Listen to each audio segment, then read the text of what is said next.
What's shaking, YouTube? Angel of Authenticity here. I'm at top the motorcycle shop. You're politically incorrect Christian. I'm going to try to watch my language. The more I try, the worse it gets. So I used to have a program. If anybody could put it in the comments, maybe, or email me, it would bleep out my stuff, and it was free. I thought maybe it was a free trial I was on. I don't know, but it was great. You know, it would bleep me out, which I totally need a bleeper. Like, I would have like a little leprechaun in my pocket that would just bleep me out all day long. You know what I mean? That's how I got my little dub phrase there, the politically incorrect Christian. What does that mean? Does that mean I'm new wave? No. I am old school. I am as old school as they get. People even accuse me of being dated or out of style, you know, because of how simple I could actually be. But it's a very complicated web we live in here. I wanted to talk about faith. I don't know if I will or not, but like, you know, I was saying in my last video, on episode 6 of Get Real, how Moses parted the Red Sea, and, you know, he's dealing with all these complainers, and they got 40 years wandering around the desert because of it. You know, let's touch on that. Another story came to my heart today. Hold on, just give me 1 second here. This is kind of like crazy. It's very hard to do my chores and do my chores at the same time. Another story touched to my heart today, though, about the leper. You know, the angel was coming down. An angel would come down and to the lepers. It was like a blind, paralyzed. He was just all janked up. Okay, he was all messed up. I think he was blind too. You know, it would disturb the water. He said, because the angel would come down and stir the waters, and anybody that would drink from it or bathe in it was getting healed. And then, long story short. And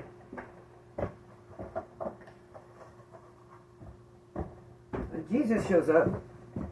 You know, Jesus shows up and he's like, As soon as he gets there, like, the dude's like, you know, it's not my fault. My family wasn't here to take me out there and take me to the waters. They were taking their 10-minute smoke break when the angel came every time. You know, I'm just a sick old, disabled, lame, that's what they call them, is lame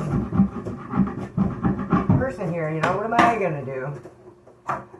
Well, Jesus, basically, long story short, was healing people at the time, just like the angel was. And he looked at the guy, he says, well, roll your shit up and let's go. Let's ride. And the next thing that came out of his mouth again was just excuses, like, oh, well, you know, it's not like I could do this, and, well, you know, it's like during this time it's like this, and I'm trying as best as I can to get over to that pond to be healed when the waters get disturbed. And Jesus is like, what the hell are you talking about? Like, get rid of that jive. Like, it sounds like me talking to people, I feel like, when I talk to you all, kind of, where it's like, what?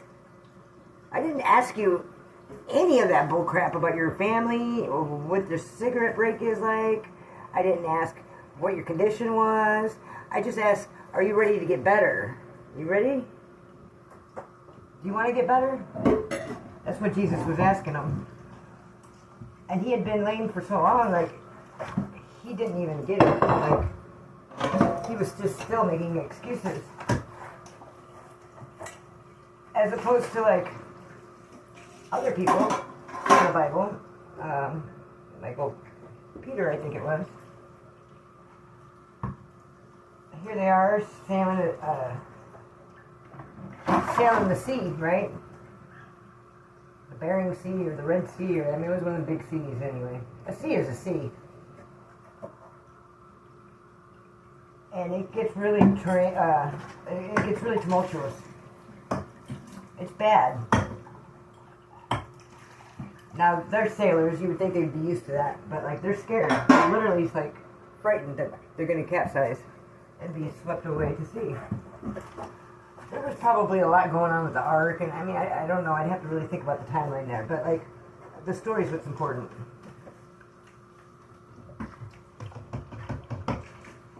So they're fearful and they call out to Jesus, and Jesus appears to them standing. This cracks me up. So imagine this, you know, if you lead any type of group of people, this is really meant for leaders. My channel is for people trying to lead people and trying to help people lead themselves and to free their own mind. He is standing on the sea. What up, Jesus? Here I am, standing on the water. And Peter's like, I hope it's Peter, don't quote me.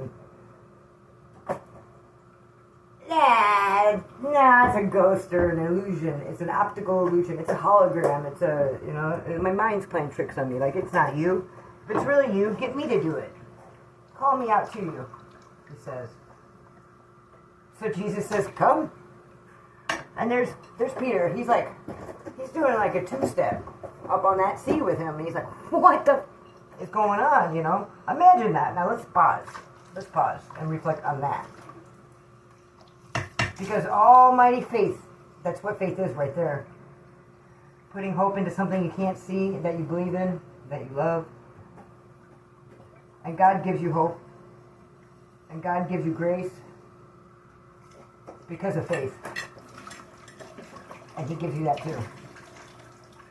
But it takes you to play it out. So it still took Peter to test the Spirit. He tested the Spirit. He did all that right. He steps out. He takes that leap of faith. That's why they probably call it that leap of faith. He's good. But then, I don't know if you guys know about the law of animation. The law of animation says, if you look down, you'll fall. That's what he did. Instead of just going with his heart and he was leaping out, he's like, oh my God, this is great. He looked down and he's, in the Bible it says, how'd it go? He's seen the wind and capsized. Fell into the water. Just like the Roadrunner and Coyote. Like, hello, what I've been saying is 100% true. Faith is not something that you lead with by sight. As soon as that coyote runs off past that cliff and that Roadrunner's standing in midair looking at him going beep beep, you know, as soon as he goes beep beep and makes him look down, he realizes, oh shit, I can't walk on air, I ain't got no wings or nothing. I ain't no like Jesus. He falls to the ground and it meets his demise till the next time. And that's exactly what happens in that story. And it just shows you that as soon as he started looking for answers with his eyes, and proof with his eyes, and seeing the wind, whatever that means, like I said, he got that spirit of doubt in him, and he was done with it. That was it. He was not walking on water after that, or two-stepping. He was not chubby checkers or nothing cool. So, I'm just saying, if that doesn't prove right there, biblically, like that goes back to ancient, educated people, like, that's a story that's so old, but the Looney Tunes was portraying that in so many ways of what it's like to follow God. If you really want to follow God, sit your ass down for a weekend and watch the Looney Tunes. And everything you need to know about faith, life, survival, and the opposition is right there in that show. That's how brilliant it was. And some people could disagree with me, but no. That's because they don't watch the Looney Tunes. They never did. And it doesn't matter if you pick it up after not seeing it for 30, 40 years, you know? You'll be able to pick it up with your friend, and you'll be able to sit there and say, oh, I like this next part, it's going to be like this, you know? And it's always like one way, maybe the other, you know? But you always know what's going to happen next. That's how God is when he looks at us and he tries to teach us. It's so obvious to him. But even if you don't believe in God, it's rules to live by. It's like, you can call it hermetic law or whatever. You got certain laws, and like if you don't acknowledge it, like I knew a lot of bikers like that, and I was like, oh my God, that is like my whole spiritual way. I got my own thing I do. I mean, I believe in God first and foremost, and I call out Jesus' name a lot in prayer, and in times where I feel like demons are manifesting around me, and for deliverance, and to help me deliver people. But like, literally, that's how I live my life. Like if you go, some people would call it like going faster than the illness. you're good to go. You'll never get sick. As long as you don't know you're sick. There's a lot to be said with that. The power of your mind is so uncontrollably strong that it transcends what we know is natural or possible. You know, we're not, just our existence alone is very supernatural. So I hear a lot like, oh, God's not supernatural. You know, like, no, God is so supernatural. You have the light and you have the dark. It's simple. They don't want to teach you like that because they don't want you dabbling in the, it will be a white witch. Like, no. Be a soldier of Christ, you know what I mean? Knowing that we are probably in a matrix, or I don't like to assume. I like to look at it like we are perfect creations. God created us perfectly. He looked at us and said we were good. He gave us a choice, though, to do with this computer brain. Now, maybe that's what they mean by computers wiping out all civilization or whatever, AI, you know. Maybe that's what they mean. Maybe that's who we really are, as our natural, organic human self. Maybe we were just very primitive cavemen, and something like a computer program came along, and God inserted it in us, and we were smarter people. And we could take downloads, and we could take updates and things. And that free will of being able to do all that, press the go key, maybe that's what they really mean by it all. Because in and on itself, you unplug that AI and it's nothing. You know? That's why you don't let anybody take your guns away from you. Just in case they get all jiggy with it. All these people in the city want to make the robots and have robot wives or whatever they're doing. But like, how many guns do you got? Just in case it does go bad. Like, there's nothing wrong with having a tissue around when you got a bunch of bugs crawling, you know? That's all I'm saying. Like, you know, you dab it out a little bit. That's all it is. And it's historically known. It's historically known. If you disarm a population, totalitarianism and shit like that was going on in Nazi Germany will start happening. And that ain't right either. And we all know that.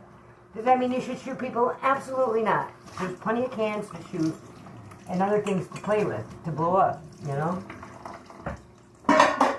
I got some stumps, and I got like a whole underground fortress I want to make that you could come blow up for me. You know, shoot at the ground all you want to get it nice and loose so I can dig it out. But like, there's a lot to be said about that, though. The power of your mind and your free will and faith. So just the same, like you could screw yourself with your free will, you could also hand it over to God. Demonstrate unshakable faith. I call it unshakable because when you're that desperate and you're in that change of a situation and you do believe in God, that's what it looks like. It's pretty questionable. Some of the situations he puts you in on purpose. Yeah, hey, on purpose. Like, he'll literally shove you to your murder. He knows you ain't gonna die, though. He knows you'll be alright. Because he's the creator of all things. He's the creator of the program, the simulation of the world, of creation. He knows how it ends. He knows how it begins. He knows who you're going to be and what you're going to decide before you go and do it. But he still allows you to do it. So we can evolve as a program. Just like AI is doing. So sometimes when you take care of something and you're nurturing it, like, you know, programmers and the people that are helping train the AI to being the first people to mess with it, and it gets smarter and smarter, and it's a beautiful thing, really. I mean, it's such a great collaborative tool. You don't have to spend as much time on the computers by any means if you get your shit down right. So that puts you back in nature, and it puts you back into taking care of your family and things like that, the way we were meant to, not to go punch the clock. So, like, I don't know. I think my biggest message is watch the Looney Tunes. Maybe you get snowed in or something, put on the old cartoon station and watch the Looney Tunes in particular. Now, The Simpsons is great, too. Don't get me wrong. The Simpsons is pretty great, too. If it's not on the Looney Tunes, it's definitely on The Simpsons.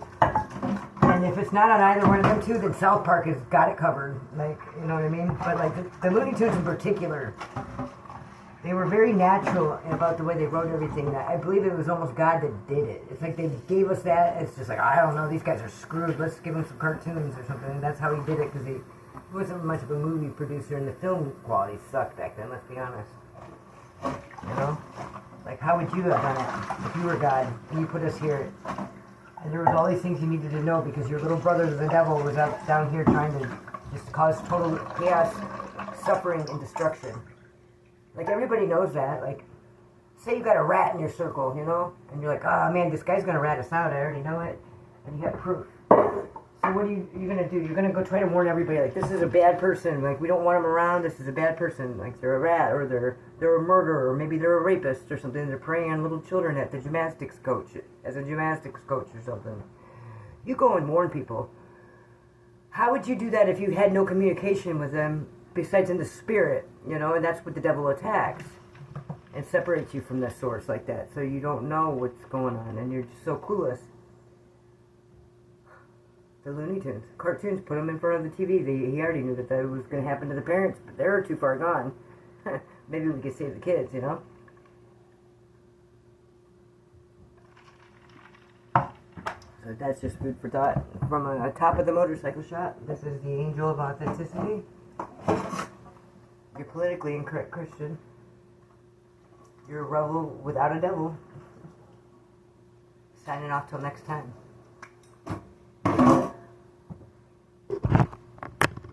Get real.